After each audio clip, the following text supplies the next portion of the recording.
Isinusulong naman po sa La Union ang pagbabawal ng irresponsableng pagbebenta ng alcoholic beverages sa mga menor de edad.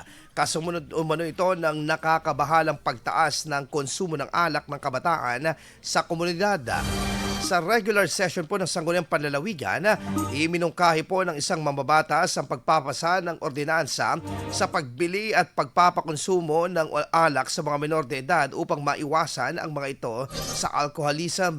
Saad ng mambabatas, madali umanong makabili ng alcoholic beverages sa mga menor de edad sa mga sari-sari store, convenience stores at minsan ay aprobado pa umano ng mga magulang. Binigyang diin po ang mga negatibong epekto po nito sa kalusugan, kabilang na ang banta ng addiction sa alak at mental health.